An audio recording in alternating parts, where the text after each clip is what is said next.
So, hello students, very good morning to all of you out there. And here I am with the very first lecture of atomic structure. Yes, बहुत दिनों से हम YouTube पर थोड़े inactive थे. पिछले 15-20 दिनों की बात करूं तो we were quite inactive on YouTube. But हमारे ऐप पर प्रॉपर चीज़ें चल रही हैं. ठीक है. और अभी मैं आपको शुरू के 2-4 मिनट आपको मैं बता देता हूँ कि यूट्यूब पर क्या करने वाले हैं और क्या स्टेटस चल रहा है हमारे सिलेबस का for JEE 2025 as well as JEE 2026. And after that एक ग्रैंड स्टार्ट करेंगे, बहुत ही प्यारा चैप्टर एटॉमिक स्ट्रक्चर. कंप्लीटली हम इसको आपके साथ यूट्यूब पर कर रहे होंगे. ठीक है. तो सबसे पहले मैं जेई 2025 वाले बच्चों के लिए मैं बता देता हूँ आपको. जेई 2025 स्टूडेंट्स के लिए केम IIT ऐप, सबसे पहले आपको केम IIT ऐप इंस्टॉल करना होगा.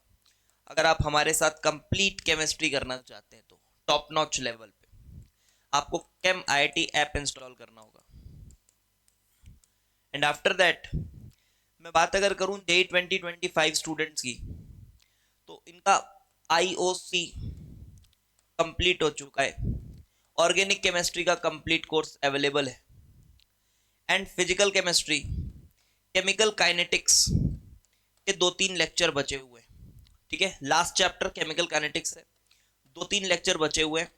और सरफेस केमिस्ट्री नाम का एक चैप्टर है, इसको तो वन शॉट में हम मार लेंगे, कोई बड़ी चीज नहीं है. सरफेस केमिस्ट्री एक चैप्टर बचा हुआ है, ये ऐसे ही हो जाएगा. फिलहाल मैं बताऊं केमिकल काइनेटिक्स के 2-3 लेक्चर बचे हुए हैं और ये हम बहुत जल्दी अभी इस हफ्ते खत्म करने वाले हैं. इसके बाद हम क्या करने वाले हैं 2025 स्टूडेंट्स के लिए, सिर्फ और सिर्फ हम प्रॉब्लम्स करेंगे. ठीक है. तीनों कोर्सेज में आपको प्रॉपर प्रॉब्लम्स मिलेंगे, पूरे प्रॉब्लम्स मिलेंगे. एडवांस लेवल के प्रॉब्लम्स रहेंगे. मेंस लेवल वाले प्रॉब्लम्स आप खुद से हैंडल कर सकते हो, उसके लिए आई डोंट थिंक कि मेरी ज़रूरत है, आपको खुद से कर सकते हो. तो बिल्कुल प्रॉपर लेवल के प्रॉब्लम्स विथ डिटेल्ड डिस्कशन. सिर्फ वीडियो सॉल्यूशन नहीं बोल रहा हूँ मैं, डिस्कशन. हर एक क्वेश्चन पे बढ़िया डिस्कशन के साथ आपको चीज़ें कोर्सेज में मिलेंगी. और साथ ही साथ हम YouTube पर भी ये प्रॉब्लम्स के लिए वीडियो बनाएंगे. YouTube पर भी हम प्रॉब्लम्स करेंगे. ठीक है. तीनों के मिला के तो डिफरेंस क्या रहेगा सर? नंबर ऑफ प्रॉब्लम्स का डिफरेंस रहेगा. मान लो YouTube पर मैं 10 क्वेश्चन करता हूं तो ऐप पे मैं 25 क्वेश्चन करूंगा, फॉर एग्जाम्पल बता रहा हूं. तो ये डिफरेंस रहेगा दोनों में, पर हम प्रॉब्लम्स करने वाले हैं. ठीक है. उसके बाद मैं बात करूं जेई 2026 स्टूडेंट्स की. जेई 2026 स्टूडेंट्स की, तो जो भी जेई 2026 स्टूडेंट है, बहुत ही प्रॉपर हमारी लाइव क्लासेस चल रही हैं. आप ऐप पर जाके चेकआउट भी कर सकते हो. बहुत ही प्रॉपर लाइव क्लासेस चल रही हैं जिसके रिकॉर्डिंग आपको बिल्कुल अवेलेबल मिलते हैं. साथ ही साथ आपको डाउनलोडिंग का ऑप्शन भी मिल जाता है, आप ऑफलाइन डाउनलोड करके भी लेक्चर्स को देख सकते हैं. तो लाइव क्लासेस हमारी MWF शार्प एट 5 o'clock होती है. और फिलहाल जेई 2026 वालों की बात करूं तो मोल concept, concentration terms, equivalent concept, redox और एटॉमिक स्ट्रक्चर के हमने 6 लाइव लेक्चर्स कर लिए. ठीक है. तो इतना पोर्शन हमने 26 वाले स्टूडेंट्स के साथ करा हुआ है. हर एक चैप्टर के लिए आपको प्रॉपर मॉड्यूल भी मिल रहा है जिसमें लेवल 1, लेवल 2, इस तरह से हर तरह के प्रॉब्लम्स मिलेंगे. More than one correct, single correct, जो भी टाइप के प्रॉब्लम्स होते हैं, प्रॉपर हर चैप्टर का सिर्फ एक मॉड्यूल मिल रहा है. मोल के लिए एक मॉड्यूल उतना ही बनाना है, उसके इधर उधर कुछ नहीं. ये इस तरह से बिल्कुल पूरे गाइडेंस के साथ जेई 2026 की 27 मंथ्स लंबी बैचेस चल रही हैं. तो जो भी बच्चा 2026 वाला है या जो भी सीनियर बच्चे दिख रहे हैं, वो बिल्कुल रिकमेंड करें. आप अपने जूनियर्स को रिकमेंड जरूर कर सकते हैं अगर वो जेई एडवांस की सिंसियर प्रिपरेशन करना चाहते हैं. तो ये क्लासेस हमारी चल रही हैं. ठीक है. और अभी यूट्यूब पर हम क्या करने वाले हैं, आज से हम शुरू कर रहे हैं यहाँ पर एटॉमिक स्ट्रक्चर. एटॉमिक स्ट्रक्चर मैंने कराया हुआ था पहले भी, बट ना इस नाम से नहीं कराया था, और थोड़ा जो फिजिक्स वाला पोर्शन था वो छोड़ दिया था, जैसे बोर्स मॉडल और जो शुरुआत वाला पोर्शन था वो छोड़ दिया। अभी बहुत प्रॉपर तरीके से, बहुत डिटेलिंग में जाके एकदम रूट से शुरू करूंगा ये चैप्टर आज, ठीक है। एकदम रूट से शुरू करूंगा आज ये चैप्टर सब कुछ। और क्वांटम मैकेनिकल मॉडल के लेक्चर्स ऑलरेडी अपलोडेड हैं, बट फिर से उसको भी फिर से करेंगे। ऑल्दो लाइव लेक्चर्स हमारे 6 हो चुके हैं यहाँ पर, लेकिन यूट्यूब के लिए फ्रेश लेक्चर्स फिर से रिकॉर्ड कर रहे हैं, ठीक है। और मुझे एक चीज और बतानी थी कि आप बिल्कुल रेगुलर रहेंगे, अगर बहुत ही रेगुलरली चीजों को फॉलो करेंगे तो आप कोई भी रैंक अचीव कर सकते हैं अपकमिंग जेईई एडवांस एग्जाम में, ठीक है। एक और चीज थी, जीओसी के भी लेक्चर्स जो हैं, ऑल्दो जो यूट्यूब पर हमारे हैं, जो जीओसी के भी लेक्चर्स हैं हमारे यूट्यूब पर, बहुत इफेक्टिव है। बहुत बच्चों ने उसको पढ़ा है, सीखा है, अच्छे अच्छे रैंक लाए हैं उन लेक्चर्स को पढ़ के। बट ठीक है, थोड़ा पुराना हो गया ये लेक्चर, 2 साल हो गए अपलोड हुए, है ना। तो जीओसी के भी लेक्चर्स फिर से अभी फ्रेश हम यूट्यूब पे कर रहे होंगे। तो अभी यूट्यूब पर हम 3 चीजें करेंगे। अभी फिलहाल तो एटॉमिक स्ट्रक्चर चलेगा, उसके बाद ये प्रॉब्लम सेशंस और जीओसी कंप्लीटली फिर से पढ़ाएंगे, ठीक है। तो चलिए, ये इतनी बातें मुझे बतानी थी, 6 मिनट लगे। और अब मैं शुरू करने जा रहा हूं atomic structure. So the lecture starts from 6 minutes 26 seconds. तो चलिए, तो पहले आज तो बड़ा इंट्रोडक्शन टाइप चलेगा। चैप्टर की बात करेंगे, क्या है कैसा है, थोड़ा 5-7 मिनट तो थोड़ी बात करेंगे चैप्टर के बारे में, कैसा चैप्टर है क्या है। तो देखो, चैप्टर में हमें तलाश होगी एटम के स्ट्रक्चर को जानने की तलाश होगी। हम ये जानना चाहेंगे कि यार एटम का असल में स्ट्रक्चर कैसा है। मतलब मैं बोलूं तो आप ऐसा भी बोल सकते हो कि हम पूरी ओरिजिन ऑफ केमिस्ट्री से पढ़ाई शुरू करेंगे। ये जो चैप्टर है ना, ये पूरी आप बोल सकते हो ओरिजिन ऑफ केमिस्ट्री लेते हुए हम चलेंगे कि हाँ यार, जहां से ऐसे करके केमिस्ट्री डेवलप हुआ, कैसे डेवलप हुआ है केमिस्ट्री, इस तरह से चीजें पढ़ेंगे एटम के स्ट्रक्चर के बारे में। ओके, थोड़ी बहुत चीजें आपने क्लास 9th में भी पढ़ी होंगी, बट मैं ये मान के नहीं पढ़ा रहा हूं कि 9th वाला तो आपको आता ही होगा। हम बिल्कुल एक एक चीज को बहुत डिटेल में डिस्कस करते हुए जाएंगे और टॉप नॉच लेवल पे चीजों को पढ़ाऊंगा। बहुत अच्छे से आपको कहानियां भी समझ में आएंगी। चैप्टर में जो ऑर्डर है वो बहुत इंपॉर्टेंट है। क्या बहुत इंपॉर्टेंट है? ऑर्डर ऑफ टॉपिक्स, ये बहुत इंपॉर्टेंट है, ध्यान रखना।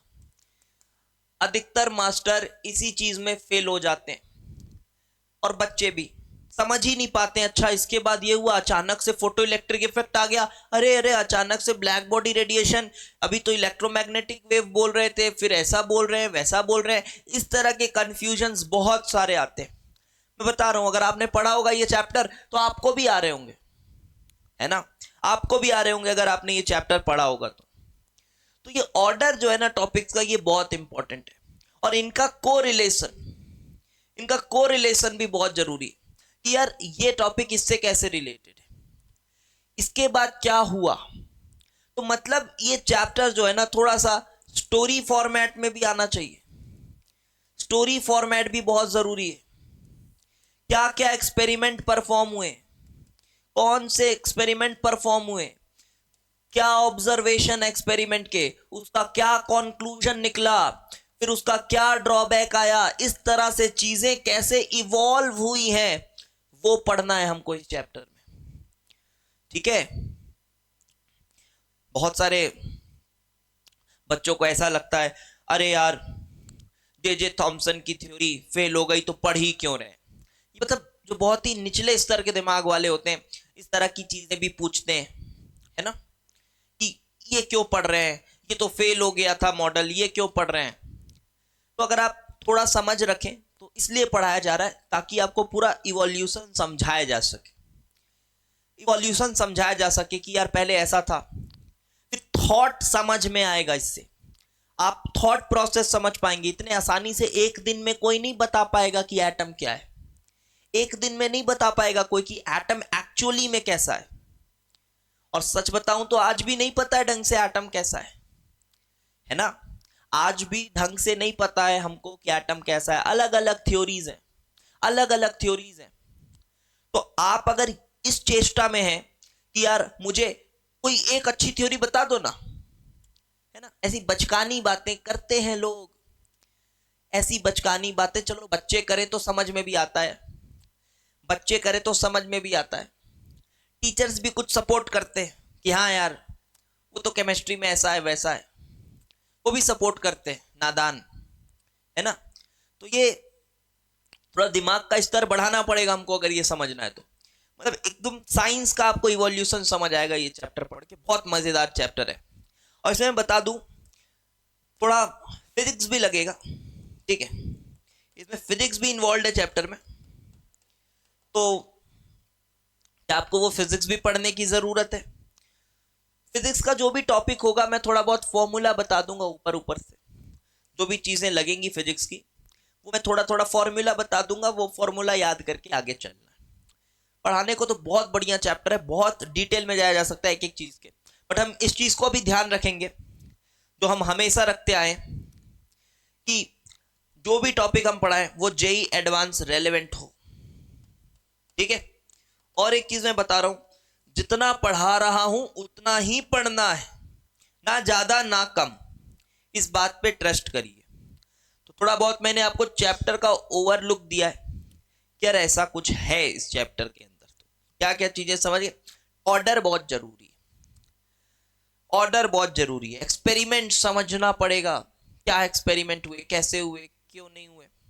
और ये भी मैं बताऊं कि बहुत सारे एक्सपेरिमेंट में ऐसा भी बोलूंगा कि यार इसका कंक्लूजन बस देख लो, बहुत ज्यादा उसके डिटेल में जाने की जरूरत नहीं, ऐसे भी बहुत सारे एक्सपेरिमेंट्स आएंगे, ठीक है। तो चलो शुरू करते हैं चैप्टर को। तो सबसे पहले कहानी शुरू होती है कहां से?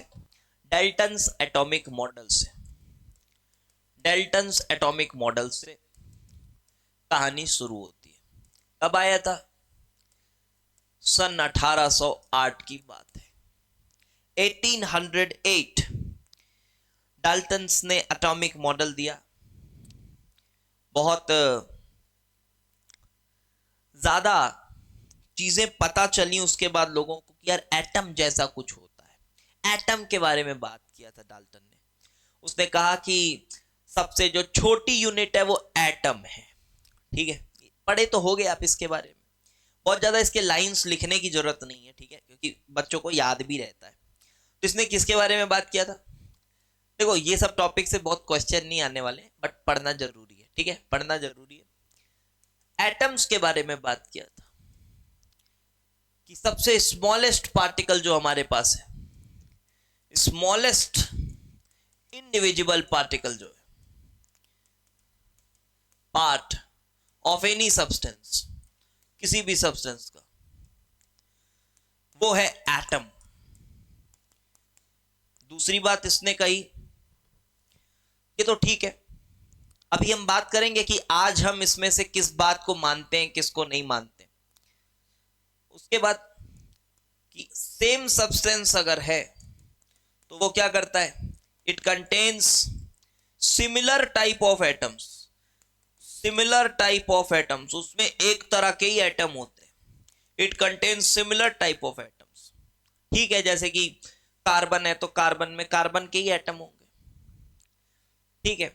आयरन है, अगर मान लो प्योर है, प्योर आयरन है तो उसमें आयरन के ही एटम्स होंगे, इस तरह का इसने बात किया, ठीक है। उसके बाद एक और बात बड़ी इंपॉर्टेंट, कि एटम्स को ना तो क्रिएट किया जा सकता है ना तो डिस्ट्रॉय किया जा सकता है। Atoms can not be created not destroyed. इसका क्या मतलब है पता है? एटम को ना क्रिएट कर सकते ना डिस्ट्रॉय कर सकते, ये बात इसने कही। अभी बताओ, और भी एक दो पोस्टुलेट्स हैं, आप वो देख सकते हैं, बहुत लिखने की जरूरत नहीं है, बस लिख लो डाल्टन्स एटॉमिक मॉडल था, कुछ बातें इसने बताई। अब ये बताओ, हम आज किन चीजों को मानते हैं? क्या हम ये मानते हैं कि एटम स्मॉलेस्ट है? नहीं, अब तो भाई सब एटॉमिक पार्टिकल्स भी आ गए हैं, है ना। तो स्मॉलेस्ट तो नहीं मानते, स्मॉलेस्ट तो हम इसको नहीं मानते, क्योंकि अब हमारे पास सब एटॉमिक पार्टिकल्स हैं। सब एटॉमिक पार्टिकल्स मतलब, जी हाँ, इलेक्ट्रॉन्स, प्रोटॉन्स एंड न्यूट्रॉन्स। देखो ये जो मैं चैप्टर पढ़ा रहा हूं, ये मैं क्लास 11th के बच्चों को मद्देनजर रखते हुए पढ़ा रहा हूं, ठीक है। जो बच्चा 10th से 11th आया है, अभी बहुत ज्यादा दिमागी तौर पे ग्रो नहीं हुआ रहता है, तो थोड़ा मैं कोशिश करूंगा कि सभी बच्चों को अच्छे से समझ आए बातें, इसलिए बहुत बेसिक से उठा रहे हैं, ठीक है। चलिए, तो इलेक्ट्रॉन, प्रोटॉन, न्यूट्रॉन, इसके बारे में तो आप जानते होंगे। अभी छोटा मोटा एटम का मॉडल आपके दिमाग में होगा भी, स्फीयर वाला, है ना, बोर का मॉडल, पर ठीक है। तो स्मॉलेस्ट तो नहीं मानते हम, उसके अंदर सब एटॉमिक पार्टिकल्स हैं। ऑल्दो ये सब चीजों के बारे में आइडिया नहीं था उस समय, 1808 की बात है, उस समय इन चीजों का आइडिया नहीं था, बट फिर भी एटम के बारे में अगर उसने बता दिया तो ये बहुत बड़ी बात है। एटम के बारे में अगर पता चला तो यहां से शुरू हुई चीजें। अगर एटम ही नहीं सोच पाता कोई, तो फिर चीजें कहां से शुरू होती, है ना। तो ये बड़ी जरूरी बात है कि एटम के बारे में तो बताया उसने, फिर एक हमको रास्ता दिखा कि हाँ यार, अब इस पे थोड़ा रिसर्च किया जाए, अब इस पे रिसर्च किया जाए। सेम सब्सटेंस, ठीक है, ये मानते हैं आज भी, लेकिन ये वाला जो पॉइंट है, atoms can not be created nor destroyed, ये कहीं ना कहीं फेल हो जाता है आज। तो अब आप बोलोगे, तो क्या सर हम एटम को क्रिएट कर सकते हैं? करके दिखाओ सर, एटम क्रिएट करके दिखाओ। अरे भाई, एटम क्रिएट कर सकते हैं, डिस्ट्रॉय कर सकते हैं, ये एक रिएक्शन की बात कर रहा है, ये एक रिएक्शन की बात कर रहा है, मतलब समझना, ऐसी बात नहीं कर रहा है ये कि from nothing you can create atom, नहीं, ऐसे भाई from nothing you can not create atom. ये क्या बात कर रहा है कि अगर ए और बी रिएक्ट करेंगे, ए और बी रिएक्ट करेंगे तो जो भी बने, ए और बी अगर रिएक्ट करेंगे, उससे जो भी बने, मान लो ए बी बना, जो भी बने उसमें ए और बी के ही एटम्स होंगे। इसे बोलने का मतलब ये है कि अगर ए और बी रिएक्ट कर रहे हैं तो उससे जो भी बने उसमें ए और बी के ही एटम्स होंगे। और हां, 99% रिएक्शंस आप ऐसा ही पाते हो कि नहीं पाते हो? हाइड्रोजन और ऑक्सीजन रिएक्ट कर रहे हैं, बन जा रहा है H2O, ये लो। तो भाई 99% रिएक्शन तो ऐसे ही पा रहे होगे आप। बहुत सारे बच्चों को यह भी लग रहा होगा, सर हर रिएक्शन तो ऐसे ही होता है, तो आप ये क्यों बोल रहे हो कि आज हम इस लाइन को नहीं मानते? देखो, मानते हैं नॉर्मल रिएक्शंस के लिए, ठीक है, बट न्यूक्लियर रिएक्शंस आप जब आगे पढ़ोगे तो न्यूक्लियर रिएक्शंस में यह बात सच नहीं साबित होती, क्योंकि वहां हम कुछ ऐसा करते हैं। अभी मैं बहुत ज्यादा न्यूक्लियर रिएक्शंस के बारे में नहीं बताने वाला, हम वहां कुछ ऐसा करते हैं कि ए और बी दो अलग चीजों का इस्तेमाल करके कुछ तीसरी चीज बना लेते हैं, ठीक है, कुछ तीसरी चीज बन जाती है। तो बोला जाए तो ए और बी डिस्ट्रॉय भी हो गए और एक नया एटम क्रिएट भी हो गया। न्यूक्लियर रिएक्शंस में ऐसा किया जा सकता है। वो कैसे करते हैं वो सब आगे की बातें, अभी नहीं पढ़ना है, ठीक है। तो ये डाल्टन ने कुछ अपने मॉडल दिए, एटम के बारे में बताया। उसके बाद फिर इलेक्ट्रॉन, प्रोटॉन और न्यूट्रॉन की बात आती है, तो सब एटॉमिक पार्टिकल्स की डिस्कवरी हुई। अब सुनना मेरी बात, सब एटॉमिक पार्टिकल्स की डिस्कवरी हुई। जैसे कि मैं अगर आपको डेट बताऊं, इलेक्ट्रॉन की डिस्कवरी, किसने की? जे जे थॉमसन, इलेक्ट्रॉन की डिस्कवरी इन द ईयर 1897।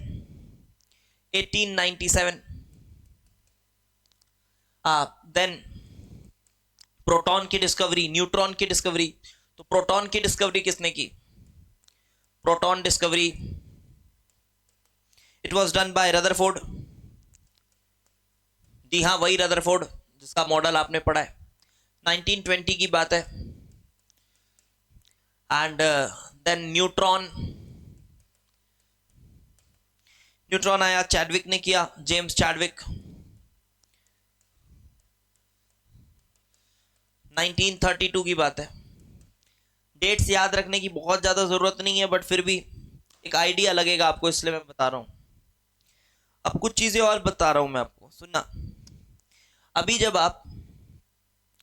जब आप ये देखोगे, रदरफोर्ड का मॉडल तो सभी को पता होगा, ये मैंने कुछ डेट्स लिखे हैं फिलहाल, ठीक है। अब देखो रदरफोर्ड का मॉडल जो है, रदरफोर्ड का मॉडल सबको पता होगा, सुने हो ना, वो gold foil experiment and all. उसके बाद उसने न्यूक्लियस वीक्लियस की बात की थी, याद है आपको? न्यूक्लियस वीक्लियस की बात की थी उसने, क्या बीच में न्यूक्लियस है, ऐसा है वैसा है। ये 9th क्लास की चीजें थोड़ी बहुत याद होंगी तो बता रहा हूं, ठीक है। तो रदरफोर्ड का मॉडल कब आया था? वो आया था 1911 या 1910 के आसपास, ठीक है। एग्जैक्ट डेट नहीं याद आ रहा है, बट हाँ 10-11 के आसपास कुछ था वो रदरफोर्ड का मॉडल। तो आप बोलोगे सर रदरफोर्ड का मॉडल, देखो ये कंफ्यूजन शुरू में आता पढ़ते वक्त। रदरफोर्ड का मॉडल तो सर 1910-11 में आया है, और उसने तो सर न्यूक्लियस की बात की है, प्रोटॉन की भी बात की है। उसने न्यूक्लियस की बात करी है तो प्रोटॉन की भी बात हो गई है, और उसने तो सर इलेक्ट्रॉन को भी कहा था ना सर, उसने तो कहा था कि इलेक्ट्रॉन रिवॉल्व करता है, ऐसा तो कहा था उसने। जी हाँ। फिर आपको लगेगा अरे तो सर वो तो 1911 की बात है, लेकिन यहां पर देखो प्रोटॉन की डिस्कवरी का डेट जो है ये तो काफी आगे का बता रहा है, ये तो 1920 की बात कर रहा है, और उसने तो न्यूक्लियस में न्यूक्लियर मॉडल दिया था, प्रोटॉन के बारे में बताया था। तो ये जो डेट्स हैं ये किस तरह से दी गई हैं ये मैं बता दूं। ये डेट्स जो है ना, इन डेट्स में स्पेसिफिक एक्सपेरिमेंट्स करके, स्पेसिफिक एक्सपेरिमेंट्स करके सब एटॉमिक पार्टिकल्स की एग्जिस्टेंस को प्रूव किया गया, ठीक है। आइडिया था पहले भी, आइडिया पहले भी था कि हाँ यार प्रोटॉन जैसा कुछ होता है, एक पॉजिटिवली चार्ज चीज होती है जिसका नाम प्रोटॉन होता है, ऐसा आइडिया था, आइडिया पहले भी था। तो स्पेसिफिक एक्सपेरिमेंट करके, जैसे कि इलेक्ट्रॉन के लिए कैथोड रे ट्यूब एक्सपेरिमेंट वगैरह किया गया, वो एक्सपेरिमेंट्स हो सकता है आपके एनसीईआरटी में दिया भी है, बट उसको पढ़ना नहीं है, ठीक है, जस्ट स्किप इट। आप कैथोड रे ट्यूब एक्सपेरिमेंट और ये सब नहीं पढ़ना है कि इलेक्ट्रॉन डिस्कवरी एक्सपेरिमेंट कैसे हुआ, क्या हुआ, वो नहीं पढ़ने की जरूरत है, ठीक है। बोल दिए नहीं पढ़ना है तो मान लो पढ़ने की जरूरत नहीं है उसको, बहुत ज्यादा होगा तो लास्ट लेक्चर उस पर थोड़ा टाइम पास कर लेंगे, ठीक है। लास्ट लेक्चर एक बोनस लेक्चर बना देंगे, जिसको बहुत इंटरेस्ट है वो देख लेना, नहीं है तो स्किप कर देना, ज्यादा फर्क नहीं पड़ेगा जेईई एडवांस के पर्सपेक्टिव से। और उसमें बहुत सारी बातें ऐसी भी हैं जो समझ में भी नहीं आएंगी, उसमें अच्छा खासा फिजिक्स लग जाता है, तो बहुत सारी बातें समझ में भी नहीं आएंगी, तो बहुत सारी बातों को मगअप करने से अच्छा है उसको आप स्किप ही कर दो, दैट विल बी बेटर, ठीक है। बट पढ़ा देंगे, लास्ट लेक्चर देखते मूड बना तो पढ़ा देंगे। तो स्पेसिफिक एक्सपेरिमेंट्स किए गए और इनको एक्सपेरिमेंटली प्रूव किया गया कि भाई हाँ देखो इलेक्ट्रॉन का एक्सपेरिमेंटल प्रूफ, स्पेसिफिक इलेक्ट्रॉन का, स्पेसिफिक प्रोटॉन का एक्सपेरिमेंटल प्रूफ जो रदरफोर्ड ने दिया वो तो एक मॉडल दिया था, उसने तो एक हाइपोथेसिस थी कि यार बीच में न्यूक्लियस है, ये मेरी थ्योरी कहती है, बट एग्जैक्ट उसको पकड़ में नहीं आया था प्रोटॉन। अब वो पकड़ आया कुछ ट्यूब एक्सपेरिमेंट्स के साथ, वो डेट्स यहां पे दी हुई है, ठीक है। तो हिस्ट्री की बात हो रही है यार, और आजकल तो हिस्ट्री को लेकर लोग, जब से ये रील कल्चर शुरू हुआ है और ये पॉडकास्ट कल्चर शुरू हुआ है, लोग तो साइंस की ऐसी तैसी करे हुए हैं, है ना। जिन्होंने इतने बड़े बड़े काम किए हैं साइंटिस्ट, उनको पता नहीं क्यों ये क्रेडिट लेने वाला काम किया जा रहा है, खासकर कि बहुत ज़्यादा लोग इस तरह से कि यार हमारे इंडियन कल्चर में तो ये चीज़ें हमको 20 करोड़ साल पहले पता थी, या जो भी एक समय टाइम पीरियड बता देते, हमको इतने इतने हजार साल पहले ही ये पता था, ग्रेविटी तो हमको इतने साल पहले ही पता थी, है ना। इस तरह की बातें देखे होगे आप, अगर ये बहुत चलता है रील कल्चर में, है ना। एक आध एग्जाम्पल मैं बताता हूँ, जैसे न्यूटन को टारगेट करते हैं, अरे ग्रेविटी तो हमको पहले से पता था, क्या कोई आचार्य का नाम लेकर, पता नहीं मुझे, कि यार उन्होंने पहले ही बोल दिया था धरती खींचती है, तो देखो ग्रेविटी का डिस्कवरी उसने कर दिया था, न्यूटन को तो जबरदस्ती क्रेडिट जाता है। लेकिन अगर आप पढ़े लिखे बच्चे हैं तो आपको ये सब समझना होगा कि ये सब फालतू के प्रोपोगेंडाज हैं। आप साइंस को पढ़िए, ये सब चीजों को दरकिनार करिए। ये फालतू जाहिल लोग हैं तो इस तरह की बातें कर रहे हैं। ठीक है, न्यूटन का नाम हम इसलिए नहीं ले रहे होते हैं आज की, उसने ये बता दिया था कि धरती खींचती है, नॉट बिकॉज ऑफ दैट। आपको तो पता है यार, आप तो मेरे से ज्यादा अच्छे से ग्रेविटेशन पढ़े हो, है ना, आपने लॉ ऑफ ग्रेविटी पढ़ी है। तो उस वजह से उसने रिलेशन बताया था, उसने मैथमेटिकल प्रूफ दिया था। अब आप बोलोगे सर इसका इस चैप्टर से क्या लेना देना? बहुत लेना देना है, क्योंकि थॉट थॉट जरूरी है इस चैप्टर के लिए, वो साइंटिफिक टेम्परामेंट जरूरी है इस चैप्टर के लिए, इसलिए बता रहा हूं। ठीक है, कोई इधर उधर की बातें नहीं कर रहा हूं, ये साइंटिफिक टेम्परामेंट बहुत जरूरी है इस चैप्टर के लिए। और बहुत सारी बातें ही चलेंगी इस चैप्टर में, मैं बता रहा हूं आपको, तभी ये चैप्टर का मजा है। ठीक है, तो भाई उसने रिलेशन दिया कि कोई भी दो बॉडीज के बीच में ग्रेविटी एक्ट कर रही है जो कि मास डिपेंडेंट है, इनवर्स स्क्वायर लॉ फॉलो करती है। ये सब बातें समझ रहे हो, ये मामूली चीज नहीं है बताना, इसलिए उसको नोबेल प्राइज मिला है, इसलिए उसको क्रेडिट दिया जाता है। इसलिए नहीं कि धरती खींचती है, किसी किताब में लिखा है कि कुछ हजार साल पहले धरती खींचती है, संस्कृत में लिखा है तो वो ग्रेविटी एक्सप्लेन हो गया, ऐसे नहीं होता। ठीक है, तो बस इसी तरह से साइंटिफिक टेम्परामेंट डेवलप करो, तब मजा आएगा पढ़ने में। ये फालतू की बतौलेबाजी से दूर हो जाओ। चलिए अब आते हैं, मैंने बताया इनके एक्सपेरिमेंटल प्रूफ्स को छोड़ दीजिए, इग्नोर मारिए, और अब आ जाते हैं, चलो एक एक करके एटॉमिक मॉडल की बातें करते हैं। सबसे पहला थॉमसन ने अपना मॉडल पुट फॉरवर्ड किया था, जे थॉमसन, ईयर था 1898। जे थॉमसन, क्या मॉडल था? Thomson's plum pudding model, plum pudding model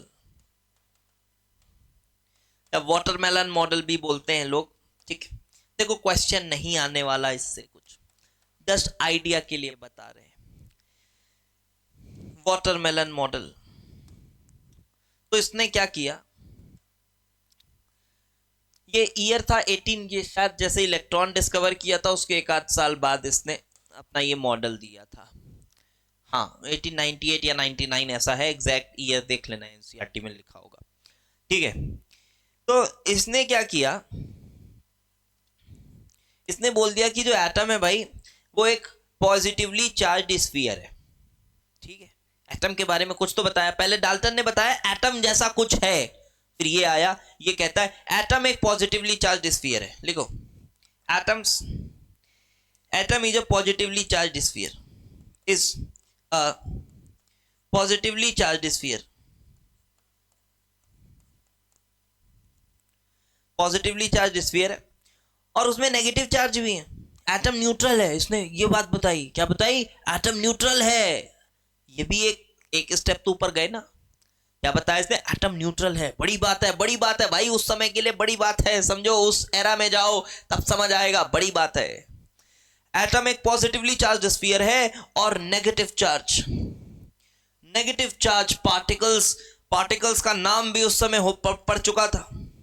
क्या पार्टिकल्स का नाम था? इलेक्ट्रॉन्स बोल रहे थे उसको, एक्सपेरिमेंटली भी उसने प्रूव करके बता दिया था। एटम एक पॉजिटिवली चार्ज स्फीयर है और नेगेटिवली चार्ज पार्टिकल्स, इलेक्ट्रॉन्स, उसमें एम्बेडेड हैं, उस स्फीयर में एम्बेडेड हैं, उसी तरह से जिस तरह से वाटरमेलन में उसके सीड्स एम्बेडेड होते हैं। कुछ ऐसा इमेजिनरी मॉडल इसने दिया था। पॉजिटिवली चार्ज स्फीयर है, negatively charge particles are embedded in it. अब अगर आपको इसको इमेजिन करना है, इस मॉडल को इमेजिन करना है, तो कुछ यूं आप कर सकते हो, कुछ यूं कर सकते हो कि यार एक बड़ा सा पॉजिटिवली चार्ज एटम है, ये पॉजिटिव चार्ज, अब ये पॉजिटिव चार्ज को आप डिस्ट्रीब्यूट कर लो पूरा, और छोटे छोटे इलेक्ट्रॉन्स इसमें ऐसे एम्बेडेड हैं। लेकिन मैग्नीट्यूड जो है पॉजिटिव चार्ज की और इलेक्ट्रॉन्स के चार्ज की, जो मैग्नीट्यूड है वो सेम है। ओवरऑल एटम न्यूट्रल है, ओवरऑल एटम इज न्यूट्रल। ये एक आइडिया आया ना, ये भी आइडिया बड़ा था तो क्या क्या डेवलप हुआ? डाल्टन ने बोला एटम है, थॉमसन ने बोला एटम न्यूट्रल है। जी हां, तो ये एक इंपॉर्टेंट आउटकम था थॉमसन के प्लम पडिंग मॉडल का। ऑल्दो इसके बहुत सारे फेलियर के भी रीजन बने, और सबसे बड़ा रीजन तो रदरफोर्ड बना। रदरफोर्ड बहुत बड़ा रीजन था इस मॉडल के फेल होने का। उसका जो गोल्ड फॉइल एक्सपेरिमेंट था ना, वो उसने, मैं बोल सकता हूं कि एटम को समझने का जो एरा चल रहा था, काफी मतलब रिवॉल्यूशन लेकर आया उसने, रदरफोर्ड ने। इवन जब आप पढ़ेंगे बोर्स का मॉडल, आपको ज्यादा वो करता है कि यार बोर तो ज्यादा अच्छा मॉडल है, बोर तो ज्यादा अच्छा मॉडल है। देखो, जो बच्चा 9th थोड़ा बहुत पढ़ा है उसकी बात कर रहा हूं मैं, और अगर कोई अभी पढ़ लिया होगा उसकी भी बात कर रहा हूं। एक कंफ्यूजन हमेशा रह जाता है आपको, क्या कंफ्यूजन है मैं बता रहा हूं, देखना। अगर नहीं होगा तो अभी पैदा हो जाएगा वो कंफ्यूजन। रदरफोर्ड के बारे में थोड़ा बहुत तो जानते होगे, गोल्ड फॉइल एक्सपेरिमेंट बहुत फेमस। तो रदरफोर्ड का जो गोल्ड फॉइल एक्सपेरिमेंट हुआ ना, उसको ये मॉडल नहीं समझा पा रहा था, ठीक है, वो मॉडल नहीं समझा पा रहा था, और रदरफोर्ड ने बहुत बड़ा काम किया। और अब आप ये बताओ कि रदरफोर्ड का ड्रॉबैक क्या था। रदरफोर्ड का अगर मैं एक ड्रॉबैक बताऊं, तो हम ऐसे ही कुछ 9th में पढ़ाया जाता है ना कि यार वो इलेक्ट्रॉन एनर्जी लूज करते करते करते करते न्यूक्लियस में समा जाएगा, ऐसा बताते हैं। और फिर बोर के मॉडल में फिर क्या कह देते हैं, बोर के मॉडल में कह देते हैं नहीं, वो एनर्जी लूज नहीं करेगा, वो तो फिक्स्ड सेल में घूमता है। तो ये थोड़ा सा कॉन्ट्रडिक्शन नहीं लग रहा आपको कि भाई ठीक है, भाई ठीक है यार, तो ये ड्रॉबैक को कैसे एक्सप्लेन हुआ? इसने तो बस सीधे बोल दिया कि वो ड्रॉबैक है ही नहीं। ऐसी बात नहीं लग रही आपको? अगर आप पढ़े होगे तो थोड़ा बहुत समझ आ रहा होगा। तो हम ये सभी बातों को चर्चा करेंगे कि कैसे हुआ, क्या हुआ, क्यों रदरफोर्ड वाले मॉडल को हमने हटा दिया। बोर भी कुछ खास नहीं बोल रहा था, मैं बताऊं जो ड्रॉबैक रदरफोर्ड का है, अगर उस एंगल से सोचो तो वही ड्रॉबैक बोर का भी है, बट फिर भी बोर का मॉडल एक्सेप्टेड है, फिर भी बोर का मॉडल एक्सेप्टेड है। सर बहुत कंफ्यूजन हो रहा है, सर आप क्या बोल रहे हो? पूरे चैप्टर में कंफ्यूजन होगा, कंफ्यूजन होगा तभी आपको ये चैप्टर समझ आएगा, क्योंकि चैप्टर है ही कंफ्यूजिंग। क्योंकि आज तक साइंटिस्ट के लिए भी एटम कंफ्यूजिंग ही है। नहीं पता है हमको एक्चुअल में क्या है, कैसा है, नहीं पता है लाइट के बारे में, हमको लाइट के बारे में भी पढ़ेंगे, इलेक्ट्रॉन के बारे में भी नहीं पता है हमको कि एग्जैक्ट कैसा है, सब कुछ हाइपोथेटिकल थ्योरीज के साथ चल रहा है। बट बहुत सारे ऑब्जर्वेशंस को हम उन थ्योरीज की मदद से समझा पा रहे हैं। अभी यहीं तक डेवलप हुई है साइंस, ठीक है, अभी यहीं तक डेवलप हुई है, तो एक्सेप्ट इसी वे में करना है आपको इसको। बहुत सारा आज मैं बात बोल रहा हूं पहले लेक्चर में, क्योंकि जरूरत है इसकी, ठीक है, इसकी जरूरत है, तभी वो टेम्परामेंट डेवलप होगा। भैया अभी 10th से चलकर आ रहे हो आप लोग, कहाँ अभी बैलेंसिंग वैलेंसिंग सीखते हो 10th में? क्या है सीबीएसई की 10th क्लास में? बैलेंसिंग सिखाते हैं, पहला चैप्टर है। बैलेंसिंग के बाद जब आप क्वांटम मैकेनिकल मॉडल में एंटर करोगे, इलेक्ट्रोमैग्नेटिक वेव के बारे में सुनोगे, सर हिल जाएगा। इसीलिए थोड़ा मैं अभी काम डाउन कर रहा हूँ, चीजें ठीक है भाई, ऐसी चलेंगी, ऐसी चलेंगी, और मजा आएगा। ये सीरीज हमारी फॉलो करना है एटॉमिक स्ट्रक्चर की, 10 12 13 लेक्चर लगेंगे पूरा क्वांटम मॉडल को मिलाकर, ठीक है, मजा आ जाएगा देखना, बहुत मजा आएगा। चलिए, और ये शेयर जरूर कर दिया करो यार लेक्चर्स को, है ना, यूट्यूब पर जो लेक्चर आ रहे हैं उसको शेयर जरूर करा करो यार, और ऐप के बारे में भी लोगों को बताओ यार, अगर आप एनरोल्ड हैं हमारे साथ तो, ठीक है, क्योंकि मज़ा तो आ ही रहा होगा आपको लेक्चर्स में, तो लोगों को और बताइए, प्लेटफॉर्म ग्रो करने में मदद करिए यार हमारी थोड़ी। चलो भाई, तो अब आ जाओ सीधे रदरफोर्ड में आ जाओ। सर इसका फेलियर नहीं बताया आपने। देखो फेलियर के बहुत कारण थे इसके। सबसे पहला कारण तो रदरफोर्ड का गोल्ड फॉइल एक्सपेरिमेंट ही था, ठीक है। फेलियर का पहला रीजन लिखो, Rutherford's gold foil experiment observations. इसको ये नहीं समझा पा रहा था। उसके बाद एटम की न्यूट्रलिटी तो बताया, बट स्टेबिलिटी के बारे में भी कोई बात नहीं कि एटम स्टेबल कैसे है, ये नेगेटिव चार्ज पॉजिटिव चार्ज कैसे बंधे हुए हैं, ये सब बातें नहीं हुई। बट जो मेजर ड्रॉबैक था वो यही था। तो रदरफोर्ड का आपको मैं गोल्ड फॉइल एक्सपेरिमेंट बताता हूं, ठीक है। तो इसके लिए रदरफोर्ड के बारे में आप अगर पढ़ेंगे, अभी तो पढ़ने की जरूरत नहीं है, अभी पढ़ने की जरूरत नहीं, बट काफी इंटरेस्टिंग होता है साइंटिस्ट के बारे में पढ़ना, ठीक है। रदरफोर्ड के बारे में, बोर के बारे में, तब आपको समझ आएगा कि इन लोगों ने बहुत बड़े बड़े काम किए। हाँ, नाम बहुत ज्यादा एल्बर्ट आइंस्टाइन का आप सुनते हो, बट मेरी नजरों में बोर ने जो काम किया है ना एटम्स को लेके, एल्बर्ट आइंस्टाइन भी उसके सामने फीके हैं। ऑल्दो बहुत बड़े नाम है, लेने से पहले सोचना चाहिए हम लोगों को, इतने बड़े नाम है। बट मैं अगर बताऊं तो बोर का जितना नाम हो सकता था, थोड़ा अंडररेटेड बोलूंगा मैं, ठीक है। बहुत सारे कारण हो सकते हैं उसके अंडररेटेड होने के, बट बोर काफी अंडररेटेड रह गया। अभी आप चैप्टर पढ़ोगे तो समझ आएगा कि उसने गजब गजब की चीजें बताई, मतलब कल्पना नहीं कर सकते आप, ऐसी ऐसी चीजें उसने थ्योरेटिकली बता दी। और बोर जो था ना वो थ्योरेटिकल साइंटिस्ट था, उसके सामने एक्सपेरिमेंटल ऑब्जर्वेशंस पढ़े। मैं बता रहा हूं, डिफरेंस बता रहा हूं, रदरफोर्ड और बोर के बारे में बता रहा हूं मैं आपको।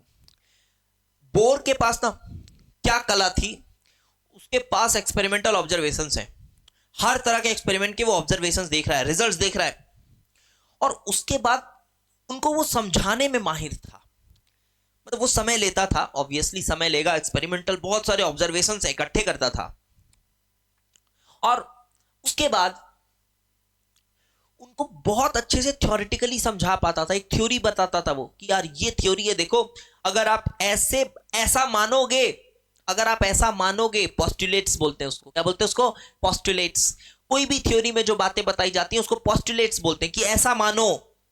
अब आप उसके पोस्टुलेट्स पे सवाल नहीं उठा सकते, आपको मानना पड़ेगा, क्योंकि वो कह रहा है कि ऐसा मानो, उसी को कहते हैं थियरी, उसी को कहते हैं थियरी। तो उसके पोस्टुलेट्स को अगर आप मानोगे तो वो ऑब्जर्वेशंस आपको समझ आएंगे, और बहुत हद तक वैल्यूज भी मैच करती थी उसके थ्योरीज की। और रदरफोर्ड क्या था, रदरफोर्ड एक्सपेरिमेंट करने में माहिर, एकदम माहिर, मजाक नहीं है। एक्सपेरिमेंटल, जैसे मैंने कहा कि बोर एक्सपेरिमेंटल रिजल्ट्स देखने में, उसके बाद थ्योरी बनाने में माहिर था, लेकिन भाई वो एक्सपेरिमेंटल रिजल्ट्स को एक्यूरेटली देने में रदरफोर्ड का कोई कंपैरिजन नहीं था। वो जो सेटअप होता है ना, एक्सपेरिमेंटल सेटअप, एक्यूरेसी, प्रेसिजन की बात अगर मैं करूं, रदरफोर्ड के आगे कोई नहीं था। तो उसी हिसाब से इसने गोल्ड फॉइल एक्सपेरिमेंट का भी सेटअप करवाया। क्यों बोल रहा हूं, ठीक है, ये अपने स्टूडेंट से करवाता था, इसके अंडर पीएचडी कर रहे होते थे, बड़ा प्रोफेसर था, इसके अंडर पीएचडी कर रहे हुए स्टूडेंट्स के साथ इसने उनको ऑर्डर दिया। क्या ऑर्डर दिया, इसने कहा कि एक काम करो कि जाओ गोल्ड की एकदम पतली सी फॉइल लो, बहुत पतली गोल्ड की फॉइल लो, और उसमें ना अल्फा पार्टिकल हिट करो। क्या हिट करो, अल्फा पार्टिकल हिट करो, और फिर देखो और बताओ क्या हो रहा है। लोगों ने कहा अच्छा। वो जो उसके स्टूडेंट्स थे, उसको इसने कहा कि देखो यार, तो उसने कुछ सेटअप किया। ये सेटअप जो है ना, ये सेटअप तो हम ऑन पेपर ऐसे ही बना देते हैं, लगता है बहुत आसान सेटअप है, बट भाई ये सेटअप करने में ही वो स्पेशलाइजेशन थी उसको। हम तो यहाँ ऐसे ही बना दे रहे हैं, ठीक है बेटा ये सेटअप है, मान लो यहां से अल्फा पार्टिकल उसने छोड़े। अभी नए बच्चों को लग रहा होगा यार अल्फा पार्टिकल क्या होता है, बताते हैं। अल्फा पार्टिकल इसने छोड़े, इसने कहा कि यार इस पे अल्फा पार्टिकल हिट कराओ, बहुत सारे अल्फा पार्टिकल मारो इस पे, ठीक है, बहुत सारे अल्फा पार्टिकल हिट करो इसमें, अलग अलग एंगल्स पे अल्फा पार्टिकल्स हिट करो, और बताओ क्या हो रहा है।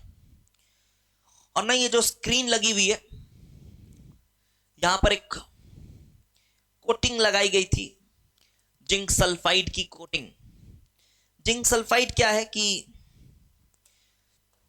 बता देता है, ऐसा एक चमक प्रोड्यूस होती है उसमें, जैसे अल्फा पार्टिकल पड़ता है तो उसे पता चल जाता है कि अल्फा पार्टिकल आकर हिट किया है, समझ गए, इसको बोलते हैं जिंक सल्फाइड स्क्रीन।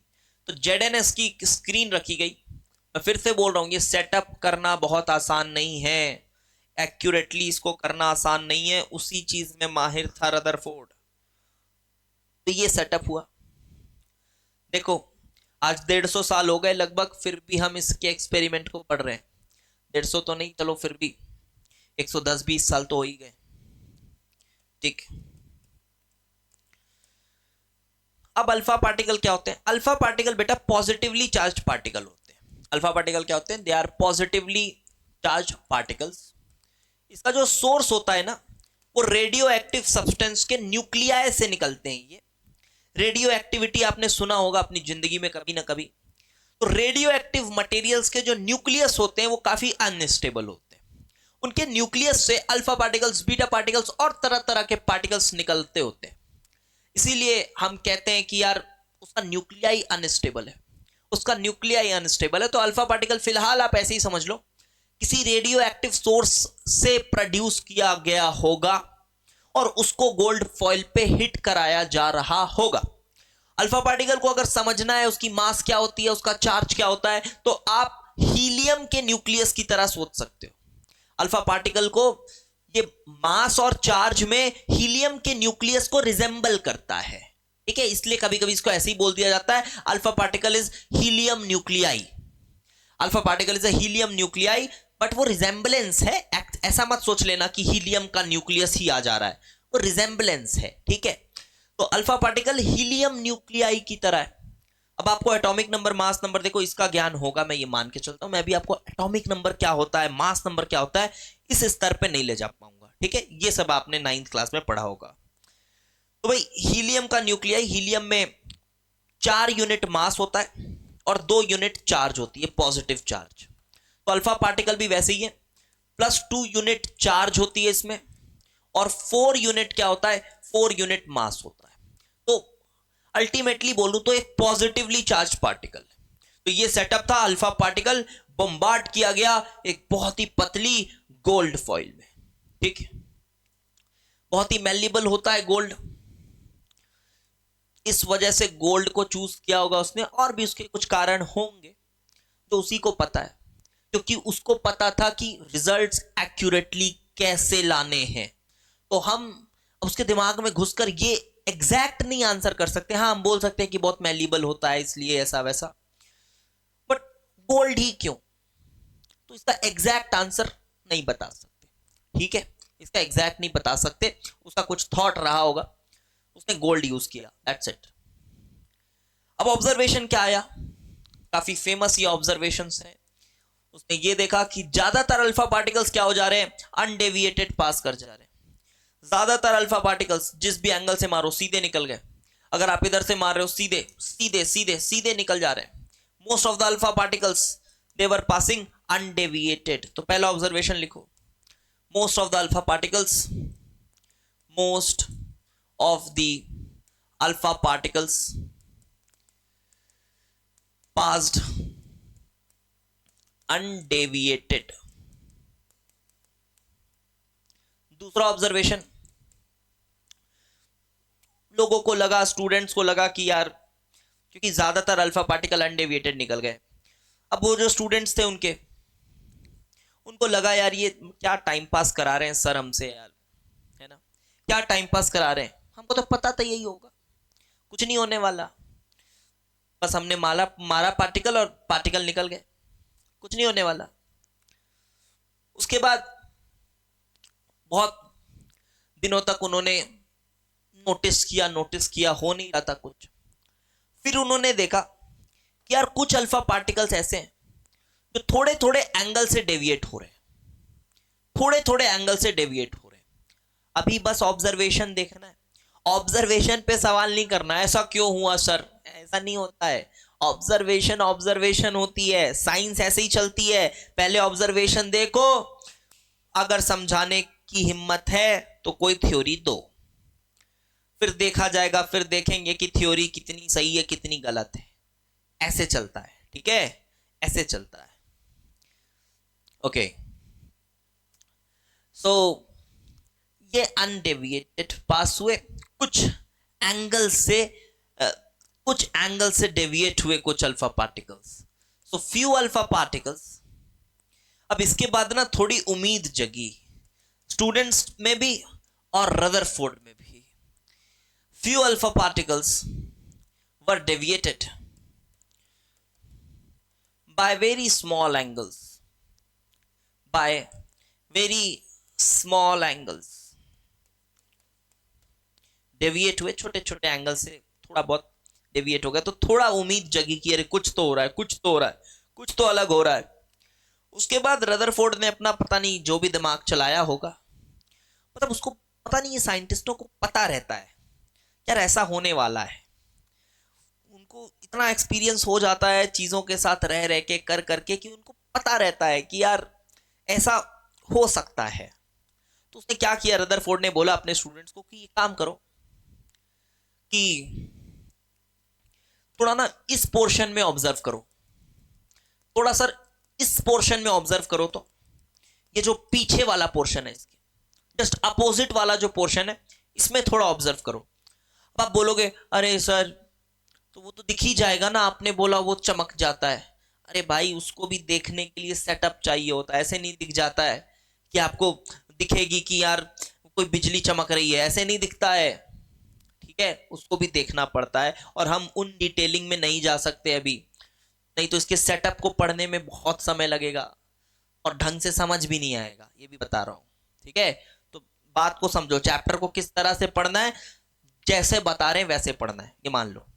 और बच्चे ये सब पूछते रहते हैं कि सर ये वाली बुक से ये चैप्टर पढ़ लूं, वो वाली से पढ़ लूं, कुछ नहीं समझ आएगा बुक से पढ़ने में। यहाँ ना 15-20 किताबों को पढ़ने के बाद फिर जाकर चीजें कनेक्ट हुई हैं कि हाँ यार इसके बाद ये हुआ, इसके बाद ये हुआ, उसके बाद पूरा एक्सट्रैक्ट निकाल के आपको दिया जा रहा है। तो भाई इससे बेस्ट, इससे बेटर कुछ नहीं होगा, तो कोई किताब तो आपके चक्कर में ना पढ़े, पहले ही बता दूं, ठीक है। ये सब चैप्टर के लिए तो बिल्कुल ना पढ़े, कुछ नहीं समझ आने वाला आपको। चलिए, तो ये अल्फा पार्टिकल हो गए, अनडेविएटेड निकल गया। अब उसने क्या बोला कि भाई इस रीजन में थोड़ा ऑब्जर्व करो यार, इस रीजन में क्या हो रहा है।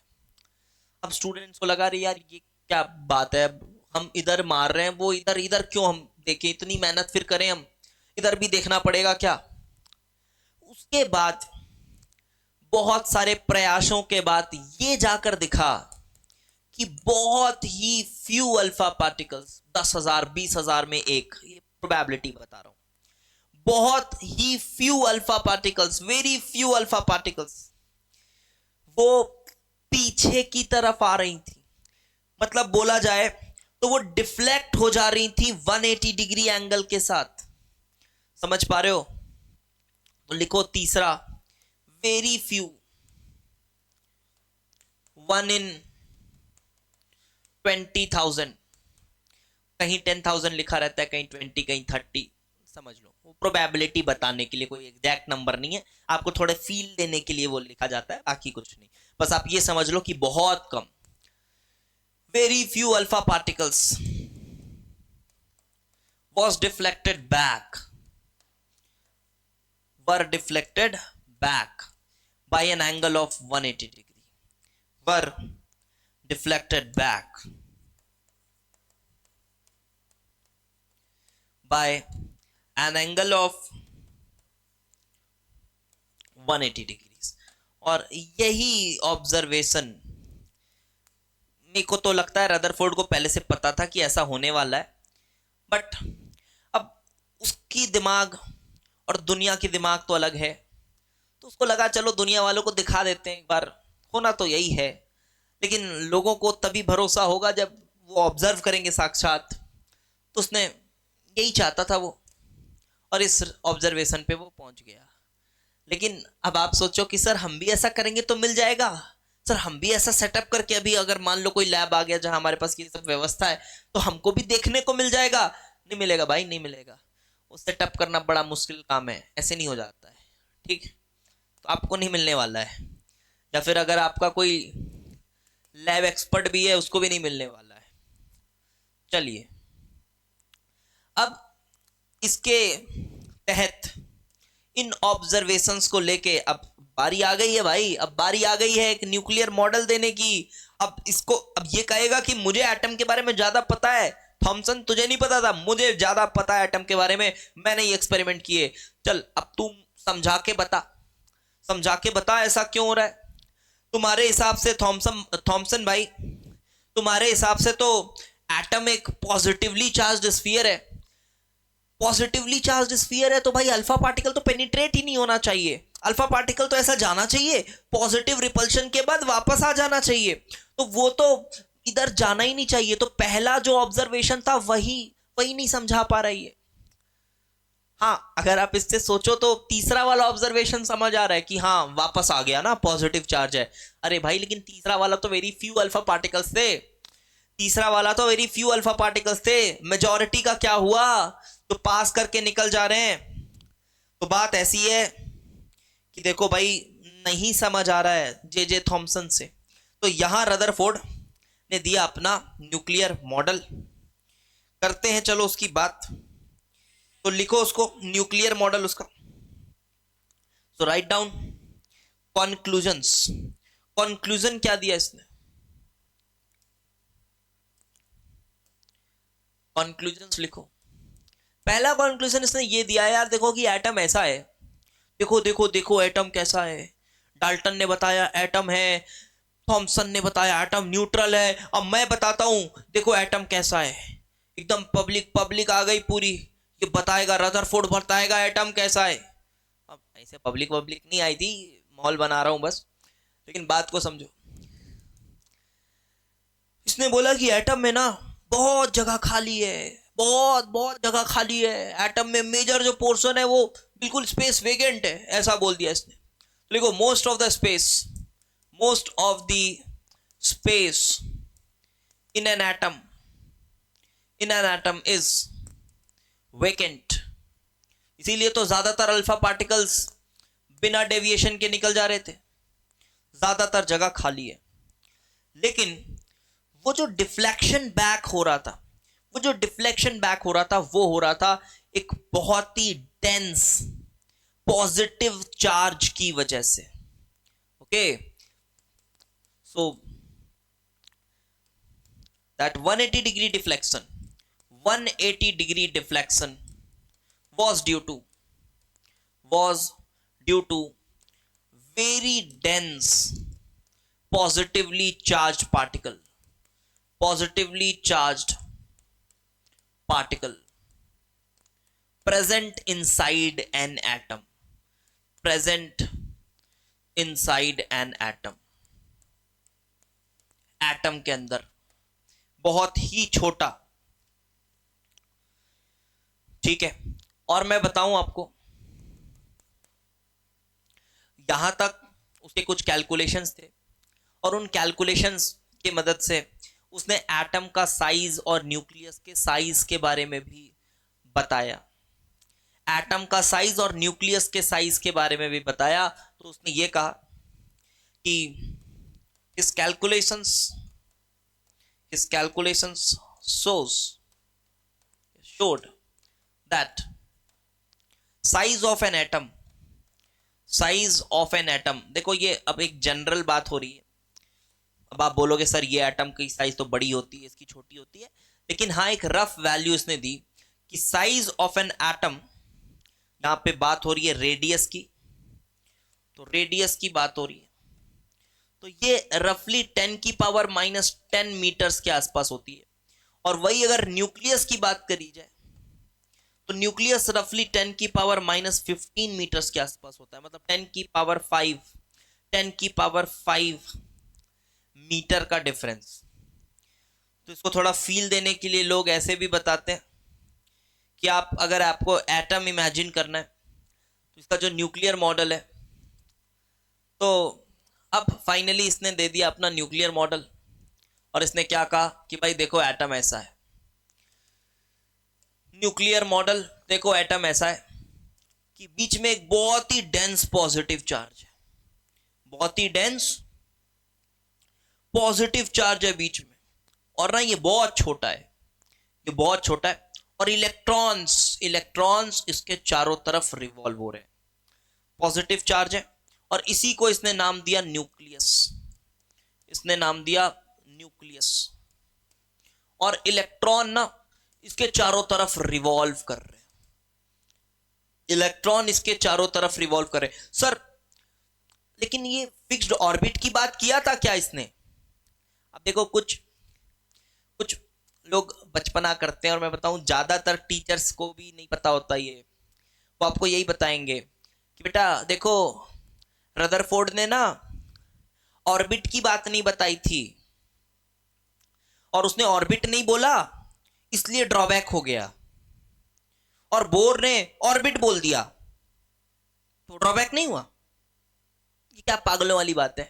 ऐसा होगा क्या भाई? अभी इसका जब हम ड्रॉबैक पढ़ेंगे तो मैक्सवेल नाम का एक इंसान था, इलेक्ट्रोमैग्नेटिक वेव थ्योरी दी थी उसने, और बहुत ही प्रचलित थ्योरी थी उस समय का। समझ लो एक तरह का भगवान बन गया था मैक्सवेल साइंटिफिक कम्युनिटी का। तो उसकी जो थ्योरी थी ना बहुत प्रचलित थी, बहुत प्रचलित। तो उसके हिसाब से ऐसा नहीं हो सकता था। ये जो हो रहा है कि इलेक्ट्रॉन ऐसा घूम रहा है, वो कैसे नहीं हो सकता था, क्या नहीं हो सकता था, आगे की बातें हैं। फिलहाल मैं ये बताऊं आपको कि उसके हिसाब से ऐसा नहीं हो सकता था। तो फिर बोर भी तो ऐसे ही बात कह रहा है सर। जी हाँ, लेकिन बोर का जब मॉडल आया तब तक कुछ और भी चीजें डिस्कवर हो गई थी। तो मैक्सवेल की जो थ्योरी थी ना, थी तो बहुत दमदार, लेकिन उसमें उतना दम नहीं बचा था। उतना दम नहीं बचा था, उतना दम नहीं बचा था। अरे भाई बहुत दम था उसमें, मान रहा हूं मैं, लेकिन कुछ दो चार ऐसे एक्सपेरिमेंट्स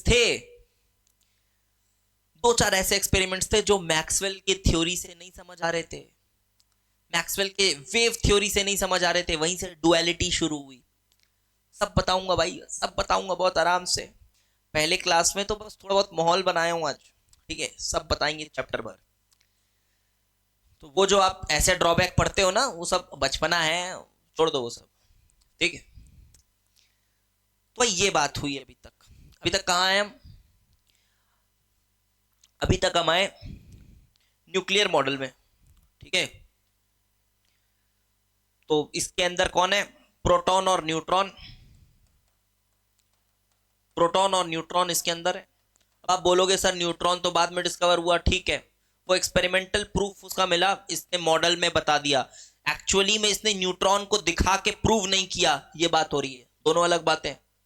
एक्चुअली में इसने न्यूट्रॉन ऐसा प्रूव नहीं किया एक्सपेरिमेंट से। हाँ, कुछ एक्सपेरिमेंट किया जिससे एटम के बारे में कुछ बताया। देखो न्यूट्रॉन डिस्कवर होने से पहले ही इसको पता था कि न्यूट्रॉन जैसी कोई चीज है।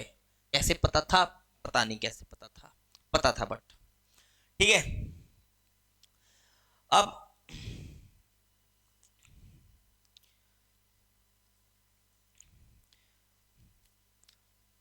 न्यूक्लियर मॉडल समझ आ गए? पॉइंट्स लिख लो, पॉइंट्स लिखना है तो। बीच में न्यूक्लियस है, बहुत ही छोटा है। ऐसे इमेजिन कराते हैं लोग कि बड़ा क्रिकेट ग्राउंड है और बीच में बहुत बड़ा क्रिकेट ग्राउंड है। जितना बड़ा क्रिकेट ग्राउंड आपने कभी नहीं देखा होगा, उससे 4 गुना ज्यादा बड़ा क्रिकेट ग्राउंड है, ऐसा सोच लो। और बीच में क्रिकेट बॉल रखी हुई है, तो वो न्यूक्लियस है, वो एटम है। ये साइज को फील कराने के लिए बताते हैं, बस ज्यादा सीरियसली मत लेना, साइज फील कराने के लिए, ठीक है? और इलेक्ट्रॉन सर्कुलर पाथ में, जी हाँ ये भी लाइन लिख लो, सर्कुलर पाथ में रिवॉल्व करता है। सर्कुलर पाथ में रिवॉल्व करता है। तो क्या क्या लिखना है? पहला पॉइंट ये लिखना है कि एटम के बीच में न्यूक्लियस है जिसमें प्रोटॉन न्यूट्रॉन है, और इलेक्ट्रॉन सर्कुलर पाथ में चारों तरफ रिवॉल्व करता है। इसकी साइज बहुत छोटी है, इसी वजह से ये काफी डेंस है, काफी डेंस पॉजिटिवली चार्ज्ड एटम है वो। ओके, चलिए अब उसने एक और कैलकुलेशन करके बताया, उसके बारे में भी आपको मैं बताता हूं, that is distance of closest approach. इसकी बात करता हूं, ठीक है? लिखो आगे। उसने यहां तक भी बताया कि ये जो पार्टिकल पीछे आ रहा था ना, जाकर पीछे आ जा रहा था, उसने ये भी बताया कैलकुलेशन करके ये भी बताया कि वो न्यूक्लियस के कितने पास गया था और फिर पीछे आया। ये न्यूक्लियस है, मान लो ये न्यूक्लियस है, ये अल्फा पार्टिकल है, से गया होगा और फिर एक डिस्टेंस के बाद वो ऐसे डिफ्लेक्ट हो गया होगा। एक डिस्टेंस के बाद वो डिफ्लेक्ट हो गया होगा, तो वो कितने पास गया है उसको कहते हैं डिस्टेंस ऑफ क्लोजेस्ट अप्रोच। और ये समझने के लिए समझना होगा बहुत अच्छे से पोटेंशियल एनर्जी, काइनेटिक एनर्जी का कॉन्सेप्ट। ठीक है, आप बोलोगे अरे वो तो आता है, अरे नहीं आता है भाई, अभी समझ में आएगा अच्छे से, और डीप में जाके बताएंगे, अभी समझ आएगा। तो टॉपिक लिखो, distance of closest approach, distance of closest approach.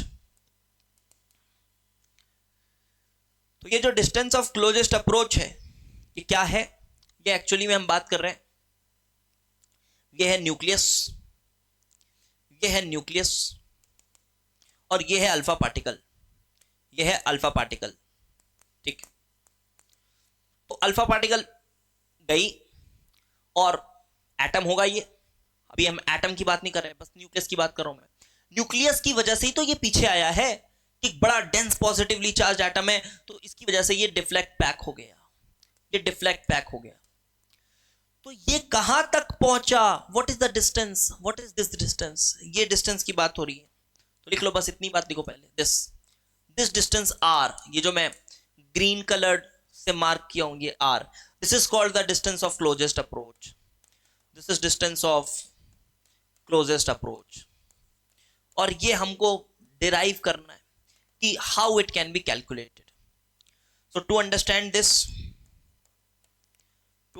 This we have to know about potential energy and kinetic energy। Potential energy और काइनेटिक एनर्जी के बारे में कॉन्सेप्चुअली आप साउंड होंगे तभी आप ये सीख पाएंगे। तो चलिए बात करते हैं। चलो 1 घंटे से ऊपर हो गया लेक्चर, और मैं ज़्यादातर लेक्चर मेरे 1 घंटे के ही रहते हैं। ठीक है, तो चलो अब ये जो पोर्शन है इसको मैं अगले लेक्चर में आपके सामने लेकर आऊंगा कि डिस्टेंस ऑफ क्लोजेस्ट अप्रोच को कैसे कैलकुलेट किया जाए। तो अगला लेक्चर हमारा शुरू होगा काइनेटिक एनर्जी, पोटेंशियल एनर्जी के टॉपिक से। तो देखो, देखा जाए तो बहुत ज्यादा पढ़ाया नहीं है मैंने आज, लेकिन जो मैंने बातें बोली है ना वो ज्यादा इंपॉर्टेंट है आज। ठीक है, पहले लेक्चर में बहुत ज्यादा आप देखोगे तो आप बोलोगे सर ज्यादा तो पढ़ा ही नहीं आप आज। ठीक है, ज्यादा नहीं पढ़ाए, बट जो बातें बोली हैं वो ज्यादा इंपॉर्टेंट है। ठीक है, तो चलिए ठीक है, फिर मिलते हैं आपसे नेक्स्ट लेक्चर में। बिल्कुल फॉलो करिएगा, हर अल्टरनेट डेज पर आपको एटॉमिक स्ट्रक्चर का लेक्चर मिलेगा यूट्यूब पर। ठीक है, हर अल्टरनेट डे पे आपको ये लेक्चर मिलेंगे।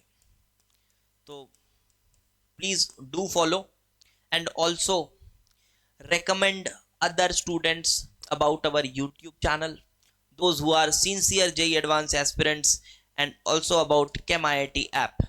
So again फिर मैं बताऊंगा ये सभी कोर्सेज हैं जो जैसा कि मैंने पहले बताया। और अगर आपको ऐप के बारे में और चीज़ें जाननी है तो एक हमारा अलग से प्लेलिस्ट बना हुआ है, आप जाके उसमें देख सकते हैं ऐप के बारे में क्या चीज़ें कैसे करनी है, वहाँ पे आपको बताया गया उसके बारे में। ठीक है, तो ये कोर्सेज हमारे जो हैं इसके बारे में आप जरूर रिकमेंड करिए, स्पेशली JEE 2026 स्टूडेंट्स के लिए बहुत ही अच्छी अपॉर्चुनिटी है। आइए पढ़िए, बहुत ही अफोर्डेबल कॉस्ट में पूरा कंप्लीट 27 मंथ्स की JEE एडवांस प्लस लेवल की प्रिपरेशन शायद ही आपको भारत में मिल पाए। ठीक है, चलिए फिर ठीक है, मिलते हैं आपसे अगले लेक्चर में। Thanks for watching.